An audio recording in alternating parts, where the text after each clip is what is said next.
Hallo liebe Zuschauer, herzlich willkommen zu Fantastic Toys and Merchandise Folge 140. Leute, der nicht allzu gute Sommer verlässt uns langsam, der Herbst kommt. Ja, der Herbst, Zeit für Fantastic. Also, ich weiß, es sind einige Zuschauer sehr ungehalten über uns. Und zwar die Master of the Universe Fans, weil wir schon seit längerer Zeit nichts mehr gebracht haben. Aber das liegt schlichtweg gesagt daran, dass man selber merkt, dass gerade original verpackte Stücke aus den 80ern heute nahezu nicht mehr zu bekommen sind. Heute sind wir ganz stolz, euch den Blasterhawk zu zeigen und Stridor, das elektrische Robotpferd. Sehr schöne Stücke aus den 80er Jahren, kann ich jedem Sammler nur empfehlen. Also ich würde jetzt sagen, ich habe euch lang genug auf die Folge gespannt. Gehen wir rüber und beginnen wir mit Folge 140. Beginnen wir mit dem Blasterhawk. Hier sehen wir die Vorderseite der europäischen Verpackung.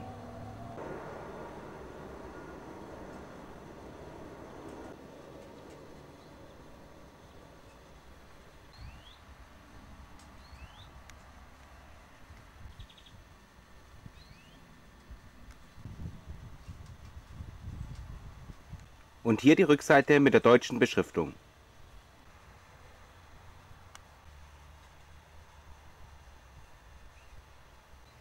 Die Oberseite mit den Erklärungen.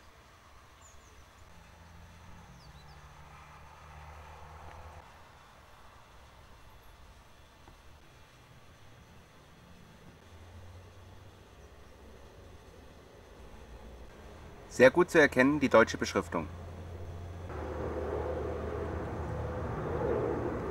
Und hier die andere Seite mit anderssprachiger Beschriftung. Die linke Seitenlasche und die rechte Seitenlasche.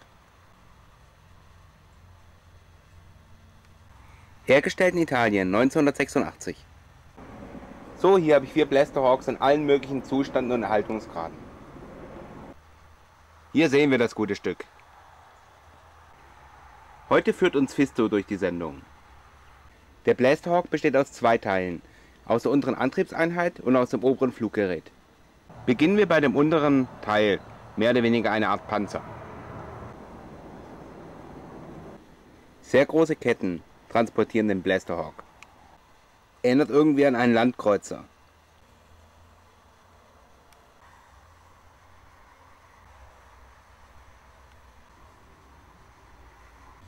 Über den Ketten ist er gestempelt Mattel INC 1985.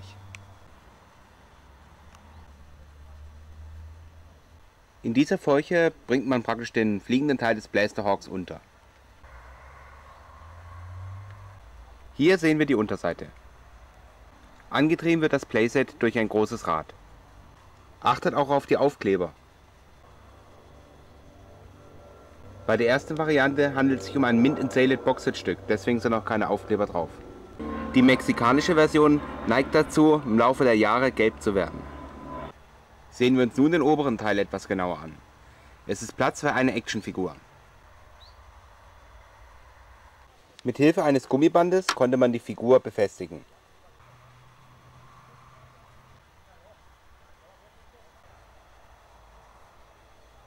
Sehen wir uns nun mal die Radaranlage oberhalb an.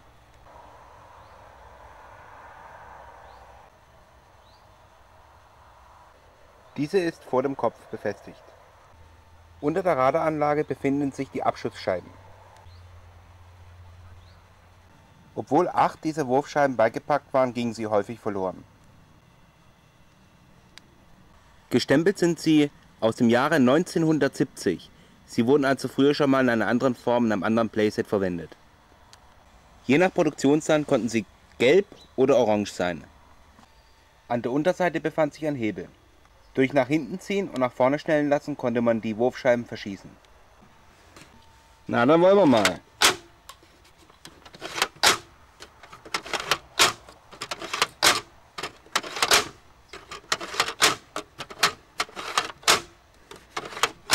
Und leer. Hier werfen wir gerade einen Blick in den Magazinschacht. Legen wir einfach mal eine ein. Hier sehen wir den Fahrerstand. Ach übrigens, die Scheiben hatten eine Reichweite von bis zu 10 Metern, haben wir gerade getestet. Auch hier ist wieder auf die Aufkleber zu achten. Oftmals ist das Abschussrohr verstopft. Einfach säubern.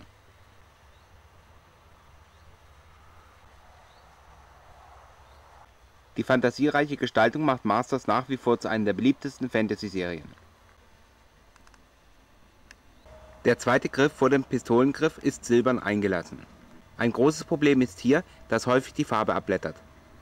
Wie bei dieser Version gut zu sehen.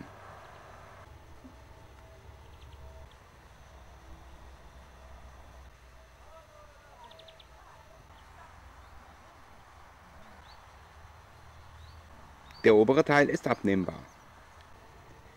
War praktisch als Fluggerät und als eine Art Pistole gedacht. Die Bestempelung befindet sich in der Schiene. Hier die Version aus Mexiko.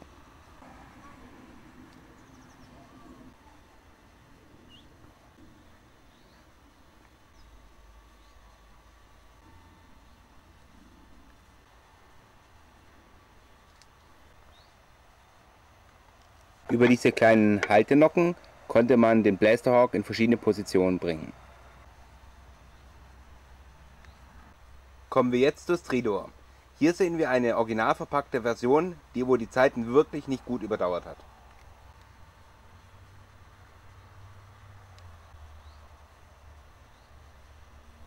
Man erkennt hier deutlich massive Beschädigungen. Die linke Seitenlasche, die Rückseite des Kartons, den Battle Ram hatten wir auch schon mal, genauso wie den Attack Track. Und hier eine ganze Figurenarmee zur Auswahl. Schön getrennt, gut und böse.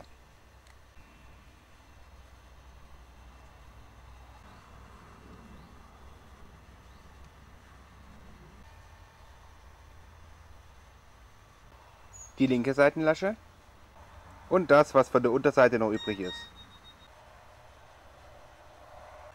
Bei Kartons hauptsächlich auch auf Beschädigungen achten, hier ist sie offensichtlich. Hergestellt im Jahre 1983 in Mexiko. So, hier sehen wir jetzt endlich mal ein Schlachtrotz, das den Namen auch wirklich verdient. Stridor bietete Platz für eine Actionfigur. Beginnen wir beim Kopf. Die vordere Maske war abnehmbar und ging leicht verloren.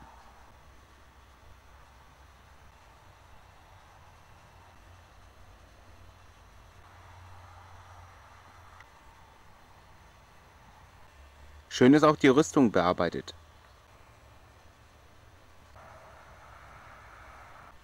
Neben dem Hals befinden sich zwei dieser Kanonen. Diese lassen sich drehen. Auch hier gilt es, häufig brechen diese Teile ab. Hier sehen wir den Sattelbereich. Da es sich um ein Robotpferd handelt, verfügt er über Computer. Hier werfen wir mal einen Blick in den Fußraum. Und mit Infrarot. Und der Sitz. Hinter dem Sattel befindet sich ebenfalls Elektronik. Eine interessante Idee war auch das am Heck angebrachte Geschütz.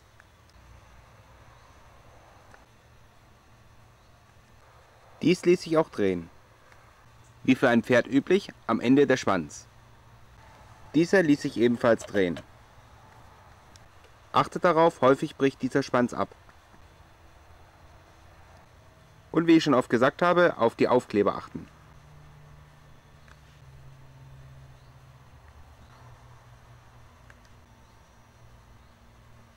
Sehen wir uns nun mal die Beine an. 3 sind gleich, 1 ist angewinkelt. Gut sieht man das, das vordere ist angewinkelt. Dies führte gelegentlich beim Spielen zur Instabilität. Auch die Innenseite der Beine ist gestaltet. Die Innenseite der Füße ist hohl.